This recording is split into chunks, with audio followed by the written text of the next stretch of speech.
افغانستان کی سرزمین دہائیوں پر محیط شدت پسندی کی تاریخ رکھتی ہے۔ یہاں جہادی تنظیموں کا جہادی نظریہ کس طرح قوم پرستی میں تبدیل ہوا اور بین الاقوامی دنیا کیوں افغانستان کی سرزمین پر موجود عالمی دہشت گرد تنظیمیں خطے اور دنیا کے لیے سنگین خطرہ سمجھتی ہے۔ افغانستان میں محمود غزنوی کے دور سے شدت پسندی کی حقیقی بنیاد رکھی گئی۔ ظاہر شاہ کے دور میں مذہبی اور سیاسی گروپ سرگرم ہوئے۔ یہی وقت تھا جب انتہا پسندی نے جنم لیا۔ تو بات تو بہت لمبی ہے۔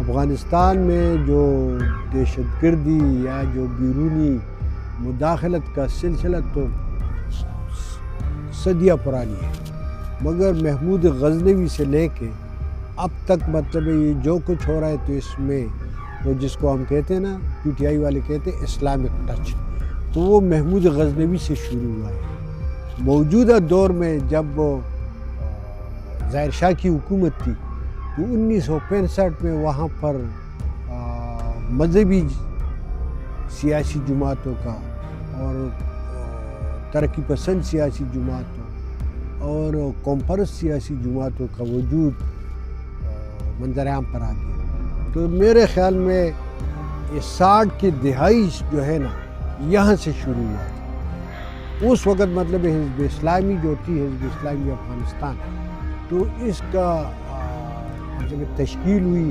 اور انہوں نے وہاں پر کابل یونیورسٹی میں ان کی جو اسٹوڈنٹس ونگ تھے جس کے بدین حکمتیار جو تھے وہ کافی سرگرم تھے، تو وہاں سے شروع ہوا۔ پاکستان میں قائم جہادی کیمپوں میں عرب جنگجو شامل ہوئے اور عبداللہ عزام کی قیادت میں مکتبۃ الخدمت بنی، جو بعد میں القاعدہ کے نام سے مشہور ہوئی۔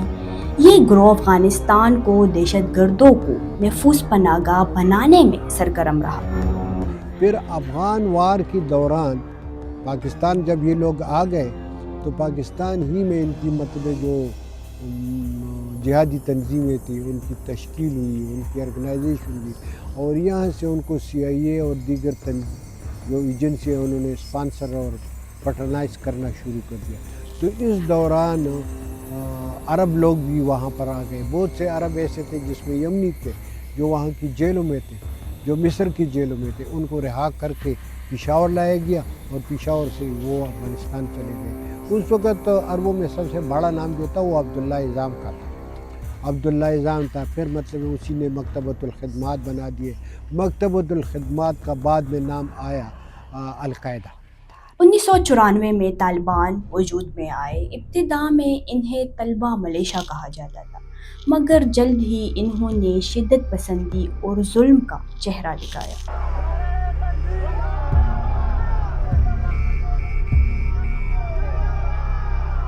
1992 کے بعد اپریل 1992 میں جب ڈاکٹر نجیب نے ریزائن کر دیا اور یہ جہادی تنظیمیں آپس میں مشتبہ گریبان ہو گئے، جو پاور کے لیے، دولت کے لیے، اور جو رشیا سے جو چھوڑا ہوا اسلحہ تھا یا جو سامان تھا اس پر یہ مطلب اس پر لڑنے کے لیے آمادہ ہوئے۔ تو اس دوران مطلب 94 میں طالبان کا وجود آ گیا۔ طالبان کو نام اگر دیا تھا تو یہ مطلب پہلے یہ کہتے تھے کہ یہ چڑی ہے، مگر ان کو جو نام دیا گیا ہے تو یہ میڈیا نے دیا، ان کا نام طالبان رکھا۔ پہلے ان کو وہ اسٹوڈنٹس کہتے تھے، اسٹوڈنٹس ملیشیا، اور پھر بعد میں اس کو نام طالبان دیا گیا۔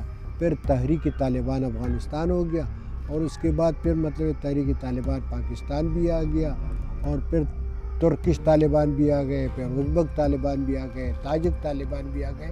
تو یہ مطلب اس کا ایک سلسلہ تھا، مگر سب سے زیادہ اس کی جو ترویج کی گئی انتہا پسندی کی، دہشت گردی کی، تو یہ افغان وار کے دوران۔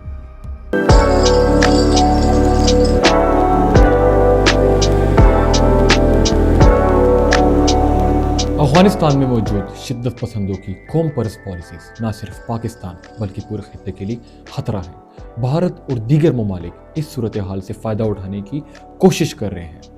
اس تمام سچویشن سے جو ہمیں ایک فیڈ بیک ملتی ہے اس کا خلاصہ یہ ہے کہ نہ صرف یہ کہ پاکستان کے بیانیے کو تقویت ملتا ہے کہ افغانستان کی سرزمین صرف پاکستان کے خلاف استعمال نہیں ہوگی بلکہ پوری دنیا کے لیے، پوری ریجن کے لیے اس کی افٹر شاکس جو ہے نا بڑے خطرناک ثابت. کیا امریکہ ایک بار پھر افغانستان پہ حملہ کرنے جا رہا ہے؟ کیا امریکی صدر ڈونلڈ ٹرمپ ابھی تک پروگرام ایئر بیس حوالہ کرنے کے مطالبے سے پیچھے نہیں ہٹے؟ اور افغانستان کے امریکہ کو پروگرام ایئر بیس نہ دینے کی صورت میں کیا نتائج سامنے آئیں گے؟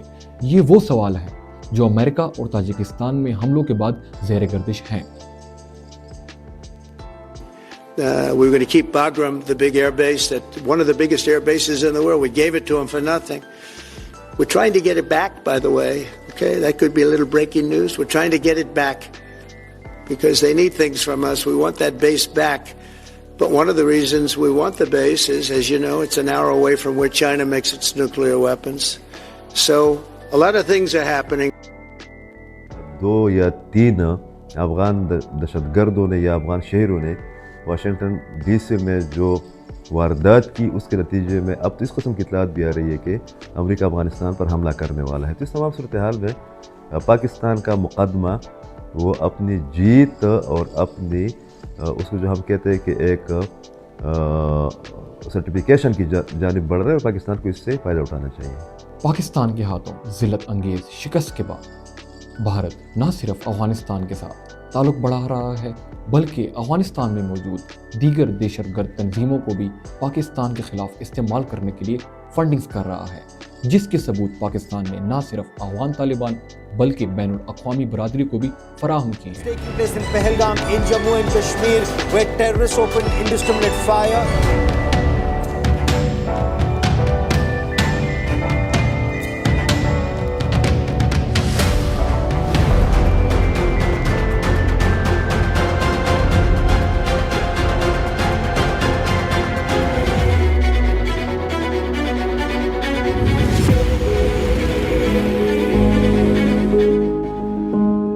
یہ جو افغانستان اور پاکستان کی دشمنی میں انڈیا نے جو فائدہ اٹھانے کی کوشش کی ہے نا، اس کے تانے بانے تو ملتے ہیں اس شکست سے جو کہ انڈیا نے اٹھائی ہے 10 مئی 2025 کو.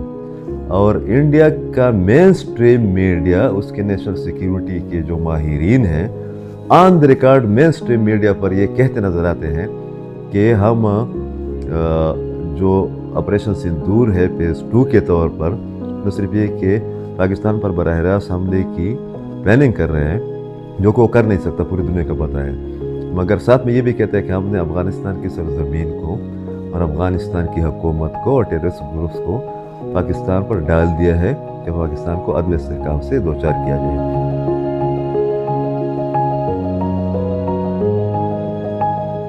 ماضی کے طالبان جدید دور کے طالبان سے بالکل مختلف ہیں. یہ جدید دور کے جنگجو ماضی کے طالبان کے نقش قدم پر چل رہے ہیں. موجودہ طالبان نے شدت پسند سوچ برقرار رکھی اور ٹیکنالوجی کے ذریعے اپنے نظریات کو فروغ کیا.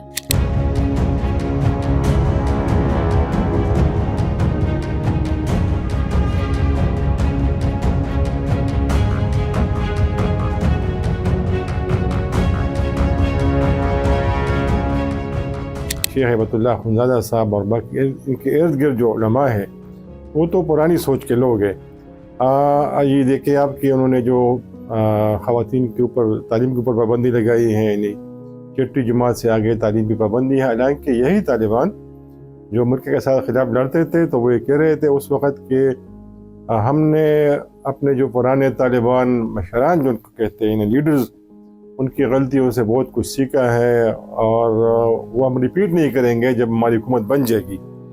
لیکن آپ نے دیکھا کہ انہوں نے کچھ نہیں سیکھا، یعنی اپنی ملک کی حد تک تو بڑے قوم پرست ہیں، یعنی بڑے وہ آپ کو پتہ ہے کہ افغانستان اگر آپ ہسٹری دیکھیں تو کبھی بھی مرکزی حکومت کی وہاں پہ کبھی کنٹرول نہیں رہی. اور ہندوستان پر جتنے بھی آپ تاریخ دیکھیں تو جو حملے ہوئے تو لوگ افغانستان سے ہندوستان کی طرف آئے تھے، ان میں سے کوئی افغان نہیں تھا، لیکن وہ اس لیے آئے تھے تمام تر حملاور کہ افغانستان میں مرکزی حکومت کبھی بھی مضبوط اور مستحکم نہیں رہی. ماضی میں اسامہ بن لادن کی وجہ سے طالبان کا کردار ختم ہوا اور امریکہ نے افغانستان پر حملے شروع کیے تو طالبان کے برے دن شروع ہو گئے. اور اس دفعہ افغان طالبان یہ ہرگز نہیں چاہتے کہ ان کے اقتدار کو منطقی انجام تک پہنچایا جائے۔ جو اسامہ بن لادن کی وجہ سے ان کی حکومت ختم ہو گئی تھی، وہ نہیں چاہتے کہ دوبارہ ان کے ساتھ وہی معاملہ دوبارہ وہ ریپیٹ ہو، تو اس لیے بہت سارے لوگ پریشان ہیں۔ لیکن میرے خیال میں افغان طالبان کو پتہ ہے کہ اور بہت سارے ان کے مسائل ہیں، لیکن پاکستانی طالبان بہت مضبوط ہے، ان کے پاس بڑے ٹرینڈ لوگ ہیں، اور افغان طالبان میں یہ بہت ہی زیادہ اہم اور مضبوط ہمدرد رکھتے ہیں۔ تو اس لیے میرے خیال میں افغان طالبان کے لیے شاید یہ ممکن نہ ہو کہ ان کے خلاف کارروائی کرے۔ البتہ وہ اتنا کر سکتے ہیں کہ ان کو مجبور کر سکتے ہیں کہ پاکستان کے ساتھ آپ بات کریں اور پاکستان میں آپ حملے نہ کریں کیونکہ ہمارے اوپر دباؤ آ رہا ہے، لیکن یہ تب ہوگا جب پاکستان اور افغانستان کے درمیان باقی معاملات پرامن طور پر حل ہو جائے، تو میرے خیال میں پھر طالبان جو ہے یہ کام کر سکتے ہیں۔ اب جو موجودہ صورتحال ہے کہ ہمارے تعلقات انتہائی کشیدہ ہیں اور ہم یہ ان کے اوپر دباؤ ڈال رہے ہیں کہ آپ یہ کریں، ان کو نکالیں، ان کے خلاف کارروائی کریں، کبھی نہیں کریں گے۔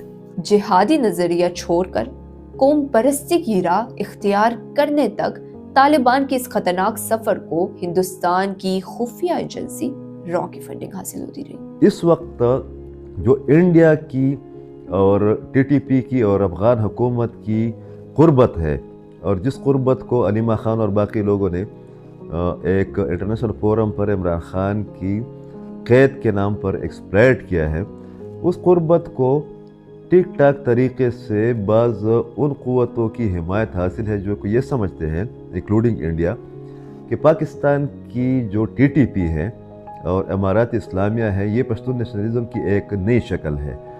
یہ بہت پیچیدہ صورتحال ہے۔ بدقسمتی یہ ہے کہ پاکستان کے اندر جو ہمارے مین اسٹریم میڈیا کے تجزیہ کار ہیں، جو ہمارے سیاستدان ہیں، وہ اس والے پوری صورتحال کا نوٹس بھی نہیں لے رہے اور اس کی نزاکت سے یا اس کی تشویشناک صورتحال سے خود کو باخبر بھی نہیں رکھتے۔ تو میرے خیال میں انڈیا بھرپور کوشش کر رہا ہے کہ فائدہ اٹھایا جائے، مگر پاکستان کی صف بندی اپنی جگہ پر بہت منظم ہے، چند چیزوں پر کام جاری ہے اور چند چیزوں پر یا ایونٹس پر کام ہو رہا ہے۔ لیکن اب جب ان کی حکومت ہے تو ان میں سے کسی بھی عرب کو، کسی بھی پاکستانی کو یا چائنیز کو یا ازبک کو کوئی اہم عہدہ نہیں ملا ہے۔ وہ صرف اتنا ہے کہ وہاں پہ وہ بیٹے ہیں، وہ مہمان ہیں، اور وہ جو ساری ان کی ضروریات ہے افغان طالبان پورے کر رہے ہیں۔ تو میرے کہنے کا مقصد یہ ہے کہ افغان جو ہے یہ بہت قوم پرست ہے، نیشنلسٹ ہے۔ پیسوں کی لالچ افغانستان کی سوچ پر غالب آ گئی اور انہوں نے ہندوستان سے ہاتھ ملا کر مسلمانوں کو شہید کرنا شروع کر دیا۔ ہندوستان کی افغانستان میں افغان طالبان اور دہشت گرد تنظیمیں کلدم، T T P, B L A کو مالی مدد نہ صرف پاکستان بلکہ اس خطے اور پوری دنیا کی امن و سلامتی کے لیے خطرہ بن چکی ہے۔ طالبان کی قدیم مذہبی انتہا پسندی، ظلم، جبر اور بربریت آج بھی جاری ہے۔